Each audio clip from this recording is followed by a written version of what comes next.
समझेंगे, जानेंगे कि आखिर क्यों दुनिया में भारतीय संविधान को सबसे एक विशाल और लेंथीएस्ट रिटन कॉन्स्टिट्यूशन के रूप में जाना जाता है। इसको प्रैक्टिकली बेसिक एग्जांपल्स के साथ समझने का पहले प्रयास करते हैं। देखिए, मान लीजिए एक घर है और दुनिया के औसतन घर में यदि एक घर की जो जनसंख्या है वो 5 लोगों की होती है, लेकिन एक घर मान लीजिए कि वहाँ पे 20 लोग रहते हैं एक ही घर में, और बाहर से भी दूसरे घर वाले उस घर में फूट डालने का प्रयास करते हैं और उस घर के लोग आपस में भी लड़ने लगते हैं, बाहरी आक्रमण भी सहने लगते हैं और एक दूसरे के ऊपर आरोप प्रत्यारोप लगाते रहते हैं और साथ में बाहरी जो आक्रमण है उसको किसी तरह से मैनेज करने का प्रयास करते हैं। यह सिलसिला सैकड़ों वर्षों तक चलता है। फिर वो घर है जो वह एक दिन आज़ाद हो जाता है। अब चूंकि उस घर में ही भाई हो गए, बहन हो गए, बाप हो गए, दादा दादी हो गई, तो ये एक घर एक तरह से लोगों में अविश्वास की भावना भी बढ़ गई और बाहरी आक्रमण का डर भी बन गया। तो इसलिए ऐसा किया गया कि चलो हम लोग कुछ लिखते हैं, कुछ रूल्स बनाते हैं, कुछ नियम बनाते हैं ताकि उसके अनुसार हम मिलजुल कर रहेंगे। उस नियम को सभी को पालन करना होगा और बाहरी आक्रमण से बचने के लिए अपने आप को मजबूती यूनिटी के साथ भी रखेंगे। अब चूंकि दुनिया के अधिकांश घरों की औसत जनसंख्या 5 से 6 लोगों की थी, लेकिन इस घर की जनसंख्या ज़्यादा थी, इस घर की समस्या शुरू से ही ज़्यादा थी, विविधता बहुत ज़्यादा थी।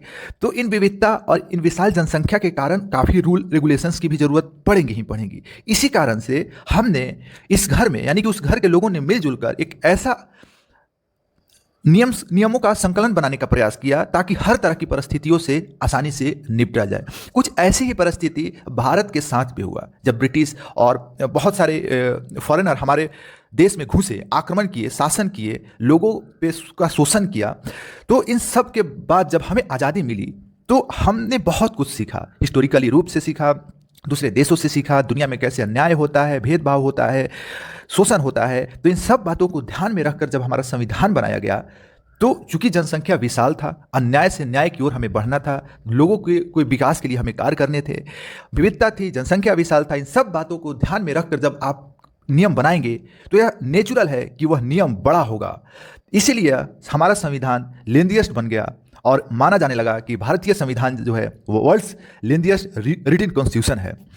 और भी कुछ फैक्ट्स इसके बारे में हम जान सकते हैं कि आखिर क्या क्या मेन फैक्टर्स रहे कि हमारा संविधान जो है इतना लेंथीएस्ट हो गया। देखिए, पहला जो फैक्टर माना जाता है वह होता है कि हिस्टोरिकल फैक्टर्स, यानी कि हमारा इतिहास में क्या रहा था, किस तरह से विदेशी आक्रमण हम पे किए, शासन किए। उसके बाद जो उन्होंने शासन किया तो उस दौरान भी उन्होंने कई नियम कानून बनाए, जैसे इंडिया एक्ट ऑफ 1935 हमारे कॉन्स्टिट्यूशन में मिलेंगे और भी बहुत सारे जो ब्रिटिश ने हमारे यहाँ रूल रेगुलेशन बनाए उसका प्रभाव भारतीय संविधान में देखने को मिलता है। उसके बाद दूसरा फैक्टर्स माना जाता है जियोग्राफिकल फैक्टर्स, कि हमारा एरिया भी बहुत बड़ा है और डाइवर्सिटी तो है ही है। तीसरा फैक्टर माना जाता है कि सिंगल कॉन्स्टिट्यूशन है, ऐसा नहीं है कि स्टेट के लिए अलग कॉन्स्टिट्यूशन है और सेंटर के लिए अलग है। जैसे कि ऐसा नहीं कि बिहार और यूपी के स्टेट का अपना अपना संविधान है और भारत का अपना अपना संविधान है। हाँ, जम्मू कश्मीर का कुछ थोड़ा अपना एक संविधान था जिसे कि एबोलिश कर दिया गया है। 370 के तहत जो प्रिविलेज जम्मू कश्मीर को हासिल था उसे एबोलिश कर दिया गया है, यानी कि अब सिंगल कॉन्स्टिट्यूशन है देश के लिए, पहले भी था सिवाय एक जम्मू कश्मीर को छोड़ के। तो अब सिंगल कॉन्स्टिट्यूशन होगा, सेंटर एक ही होगा, सेंटर के लिए अलग नहीं, स्टेट के लिए अलग नहीं, सभी के लिए, तो स्वाभाविक है कि बड़ा हो ही जाएगा।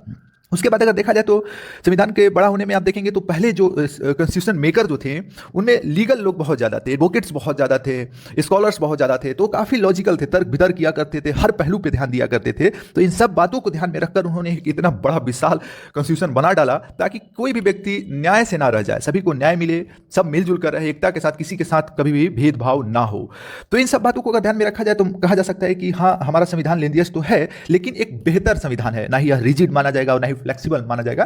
यह एक मिडल अप्रोच के साथ हमारा संविधान हर व्यक्ति की न्याय और विकास की बात करता है, समानता की बात करता है।